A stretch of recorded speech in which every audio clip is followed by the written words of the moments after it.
Hey everyone, good morning. Welcome to my channel. This is Ashok. This is part 3 of the Daringbadi series.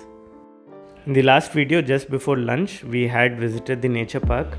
Today, we are showing the events of day 1.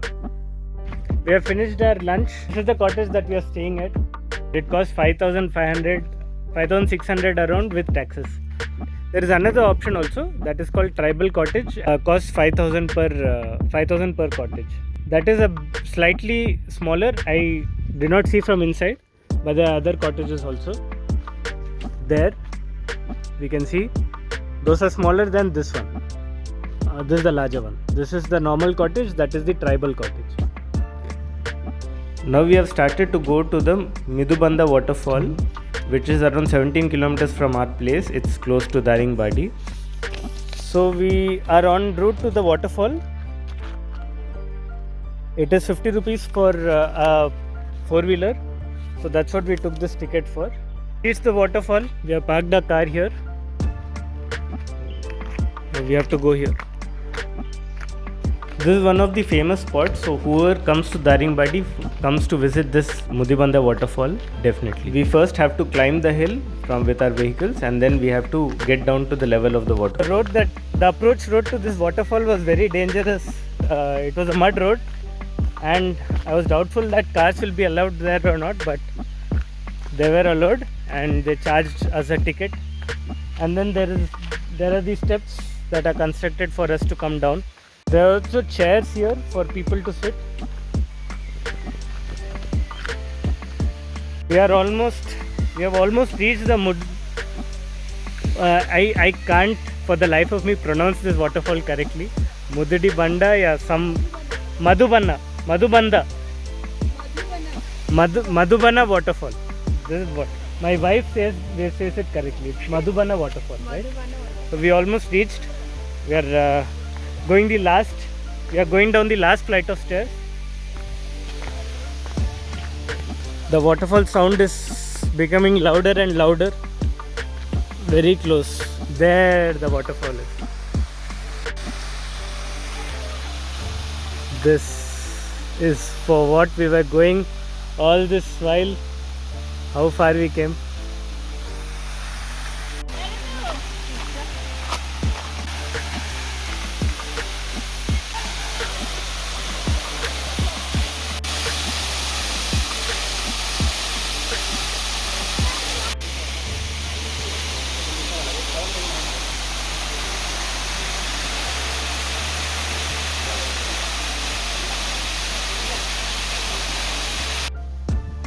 You can see lots of people in a group have come and are taking a bath in the waterfall.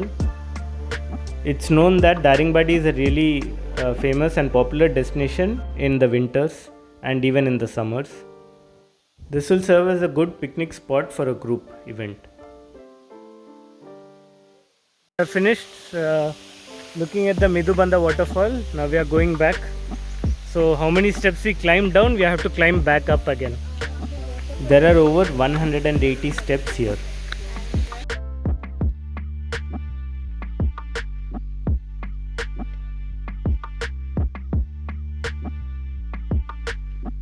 Once we climb to the halfway point, we will be able to see the waterfall from a different perspective from the top. This is a kind of a secret. Not many know this. As soon as you reach the midpoint of the stairs, you can take a left and then go through a mud road, and then you will see the top of the waterfall. While traveling back from the waterfall, we stopped at a coffee plantation. This plantation is being run by the Orissa government, and right outside the gate you will see lots of a couple of shops selling spices, coffee and lots of other items. I bought this coffee powder and have to say it's very nice. Phone pay ochi? 20 rupees, 10 rupees per ticket, 10 rupees. Coffee garden, Daringbadi. We are at the coffee garden and we have to take tickets there, 10 rupees per ticket, and it has been the coffee garden has been maintained by the Soil Conservation Department, Kandaman. Lots of coffee plantation trees and all. This is the coffee Arabica. Mangifera indica. These are so tall.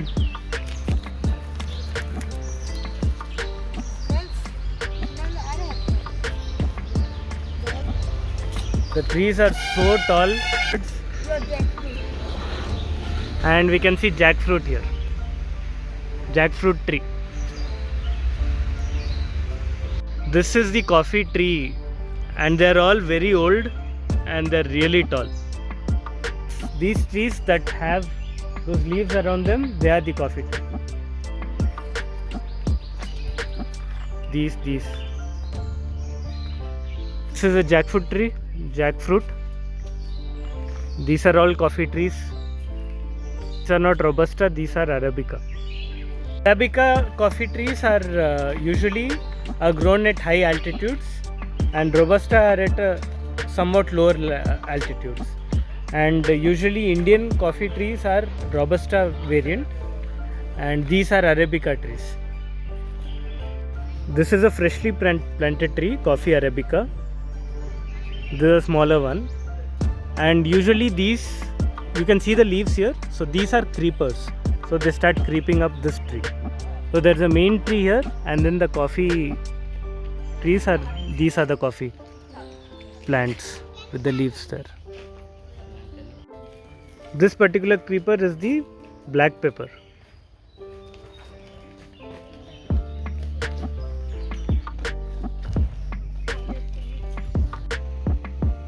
Outside the coffee plantation, we stopped at this fast food center to have some quick snacks. We had some tea here, Milan First Food Center.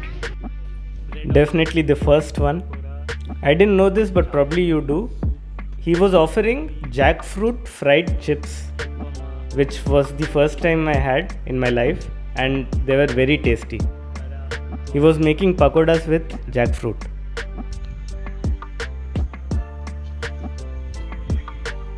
There's a strawberry field here, and there is a self-help group, I think, that is handling this.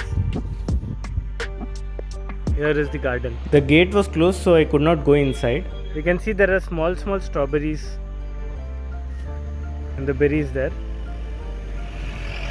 We can see there are lots of strawberries, small strawberries that have come.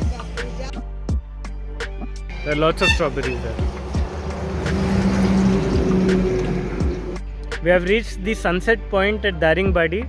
This is the sunset point, but as you can see, there is no sun. So we have reached the point though. I knew that we'll not be able to see the sunset, but still we thought, let's at least see the location and then see if we can have a good sightseeing area here. If we'll be able to see a panoramic view. It looks good. I think probably the sun just set that side. We parked a car there and then came here. So the sunset spot is there. They're able to see. The sun just went down. It's very beautiful.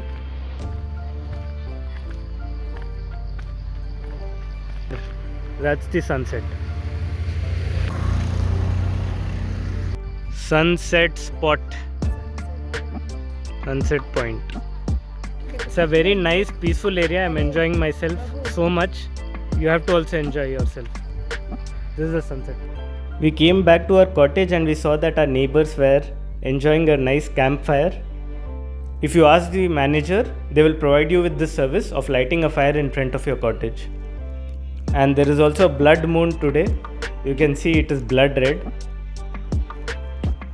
Now that brings me to the end of this part. I hope this is not getting too boring. I didn't want to waste all of the footage that I took at Daringbadi, and I'm editing them into bite-sized parts. See you in the next one. Bye.